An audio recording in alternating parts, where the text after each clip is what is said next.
Article 14, Aggravating Circumstances. The following are aggravating circumstances. Number 1. That advantage be taken by the offender of this public position. Paragraph 2. That the crime be committed in contempt or with insult to the public authorities. Number 3. That the act be committed with insult or in disregard of the respect due to the offended party on account of his rank, age, or sex, or that is be committed in the dwelling of the offended party if the latter has not given provocation. Number 4. That the act be committed with abuse of confidence or abuse ungratefulness. Number 5. That the crime be committed in the palace of the chief executive or in his presence, or where the public authorities are engaged in the discharge of their duties, or in a place dedicated to religious worship. Number 6. That the crime be committed in the night time or in an uninhabited place or by a band, whenever such circumstances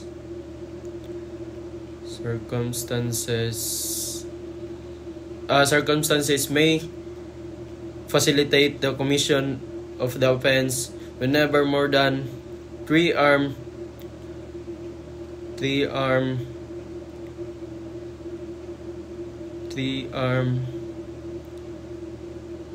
malefactors shall have acted together in the commission of an offense, it shall be deemed to have been committed by a band.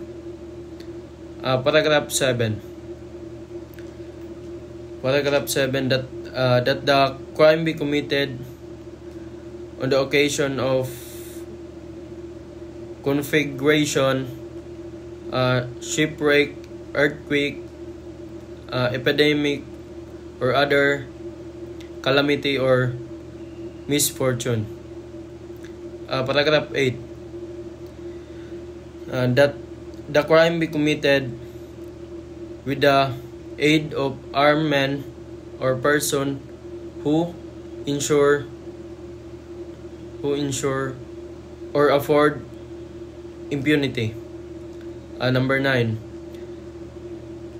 That the accused is a recidivist. A recidivist is one who, at the time of his trial for one crime, shall have been previously convicted by final judgment of another crime embraced in the same title of his code. Paragraph 10. That the offender has been previously punished by an offense to which the law attach an equal or greater penalty, or for two or more crimes to which it attach a lighter penalty. Number 11. That the crime be committed in the consideration of price, reward, or promise. Number 12. That the crime be committed by means of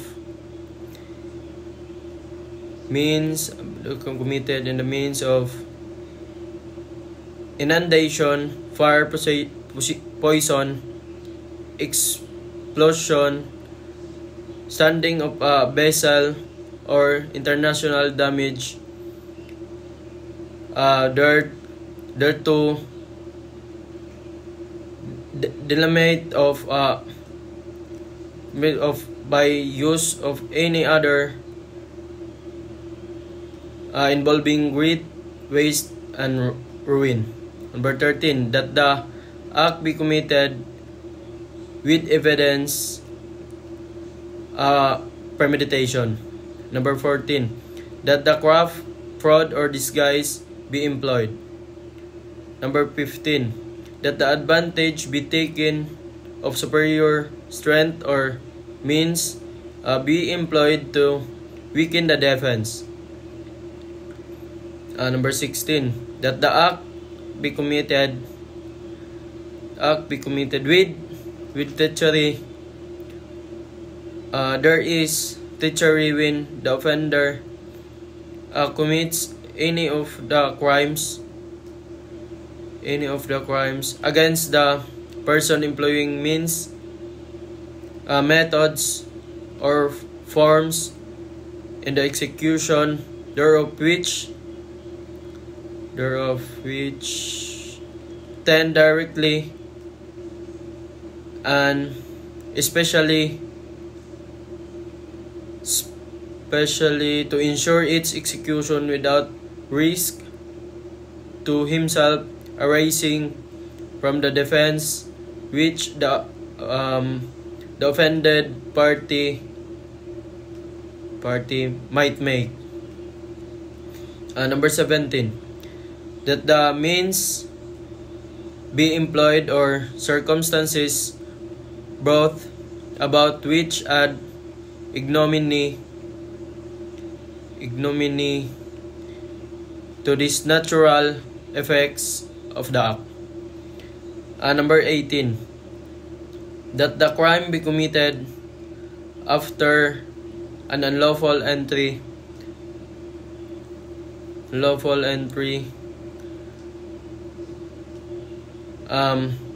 There is an unlawful entry when an entrance of a crime, a wall, roof, floor, door, or window be broken. Number 20, that the crime be committed with the aid of person under 15 years of age or by means of motor vehicles, motorized watercraft, airships, or other similar means. Number 21, that the wrong done in the commission of the crime be deliberately argumented by causing others wrong not necessary for the commissions.